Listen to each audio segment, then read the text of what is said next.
ಕೆಲವೊಂದು ತಪ್ಪುಗಳಾಗ್ತವೆ, ಕೆಲವೊಂದು ಸರಿಗಳಾಗ್ತವೆ. ನೀವೇ ನಮ್ಮನ್ನು ಕೈ ಹಿಡಿದು ನಡೆಸಬೇಕು, ಬೇರೆ ಯಾರೂ ನಡೆಸೋಕ್ಕಾಗಲ್ಲ. ಆಚೆಯವರು ಹೇಳಿ ಹಂಗೆ ಹೊಂಟೋಗ್ತಾರೆ. ಬಟ್ ಸರಿ ತಪ್ಪುಗಳನ್ನು ನೀವು ತೋರಿಸ್ದಾಗಲೇ ನಾವು ಮತ್ತೆ ತಿದ್ಕೊಂಡು ನಡೆಯೋಕ್ಕಾಗುತ್ತೆ. ಬಟ್ ಈ ಸಿನಿಮಾದಲ್ಲಿ ಆ ಥರ ಯಾವ ತಪ್ಪುಗಳು ಇಲ್ಲ.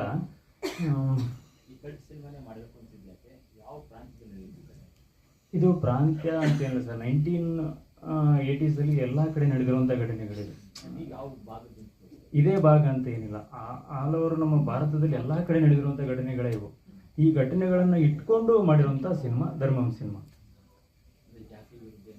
ಹಾಂ, ಜಾತಿ ಮತ್ತು ಹಿಂದೂ ಧರ್ಮನ ಇಟ್ಕೊಂಡು ಮಾಡಿರೋಂಥ ಸಿನಿಮಾ. ಇದರಲ್ಲಿ ಧರ್ಮದಲ್ಲಿ ಫಸ್ಟು ನೀವು ನೋಡಿರುವಾಗಲೇ ಟೈಟಲ್ ನೋಡಿದ್ರಿ ಅನ್ಕೋತೀನಿ. ಟೈಟಲಲ್ಲಿ ಬ್ರೇಕ್ ಆಗಿದೆ, ಟೈಟಲ್ ಅಲ್ಲೇ ಬ್ರೇಕ್ ಆಗಿದೆ. ಅಂದರೆ ನಮ್ಮ ಹಿಂದೂ ಧರ್ಮದಲ್ಲಿ ಏನಾಗಿದೆ ಅನ್ನೋದು ಸ್ವಲ್ಪ ಲೂಪ್ ಹೋಲ್ಸ್ಗಳಿದೆ, ಅಲ್ಲಿ ಟೈಟಲು ಬ್ರೇಕ್ ಆಗಿ ಉಳ್ಕೊಂಡಿದೆ. ಅದನ್ನು ಸರಿಪಡಿಸ್ಕೋಬೇಕು ಅನ್ನೋದೇ ನಮ್ಮ ಉದ್ದೇಶ ಈ ಸಿನಿಮಾದಲ್ಲಿ. ಬಟ್ ಹಿಂದುತ್ವ ಉಳಿಬೇಕು ಅನ್ನೋದು ನಮ್ಮ ಉದ್ದೇಶ. ಬಟ್ ಇದರಲ್ಲಿ ಲಾಸ್ಟ್ ಒಂದು ಡೈಲಾಗ್ ಇದೆ, ನಿನ್ನ ಧರ್ಮ ಉಳಿಬೇಕಂದ್ರೆ ನಿನ್ನ ಜಾತಿ ಸಾಯ್ಬೇಕು ಅನ್ನೋದಿದೆ. ಅದರಲ್ಲೇ ಅರ್ಥ ಆಗೋಗ್ಬಿಡುತ್ತೆ.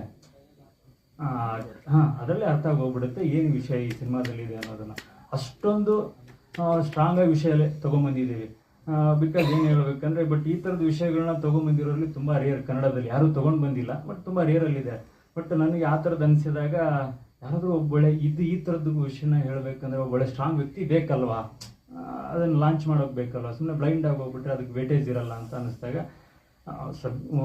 ಸ್ವಲ್ಪ ಹೇಳ್ಬೇಕಂದ್ರೆ ಈ ಥರ ಸಬ್ಜೆಕ್ಟ್ಗಳಿಗೆ ಆ ಥರದ ವ್ಯಕ್ತಿಗಳೇ ಬೇಕು. ಆವಾಗ ನಮಗೆ ಕಾಣಿಸಿದ್ದೆ ತರುಣ್ ಸುಧೀರ್ ಸರ್. ಅವ್ರ ಕಾಟೇರ ಸಿನಿಮಾ ನೋಡಿದಾಗ ನಮಗೆ ವೈಬ್ ಅನಿಸಿತ್ತು. ಈ ಥರ ಸಬ್ಜೆಕ್ಟ್ಗಳು ಕನ್ನಡದಲ್ಲಿ ಬರಲ್ಲ ಅಂತ ಅಂದ್ಕೊಂಡಾಗ ಒಂದು ದೊಡ್ಡ ಸಬ್ಜೆಕ್ಟ್ ಬಂದ್ಬಿಡ್ತು. ಅದು ಕನ್ನಡ ಇಂಡಸ್ಟ್ರಿಗೆಲ್ಲ ಗೊತ್ತಾಗಿರೋ ವಿಚಾರಗಳೇ. ಆ ಥರದೊಂದು ಸಬ್ಜೆಕ್ಟ್ ನಮ್ಮ ಹತ್ರ ಇದ್ದಾಗ ಆ ಥರದ ವ್ಯಕ್ತಿಗಳು ಬೇಕಾಗಿತ್ತು. Thanks to Tarun Sudheer sir. ಅವ್ರು ಹೋಗಿ ತೋರಿಸಿದಾಗ ದಯವಿಟ್ಟು ತುಂಬ ಖುಷಿ ಪಟ್ಬಿಟ್ಟು ಬಂದುಬಿಟ್ಟು ನಮಗೆ ಲಾಂಚ್ ಮಾಡಿಕೊಟ್ಟಿದ್ರು. ಆ ಸಂತೋಷನ, ಆ ಸೆಲೆಬ್ರೇಷನ್ ಇಡೀ ಎಂಟೈರ್ ತಂಡ ಸೆಲೆಬ್ರೇಟ್ ಮಾಡ್ತಾ ಇದೆ.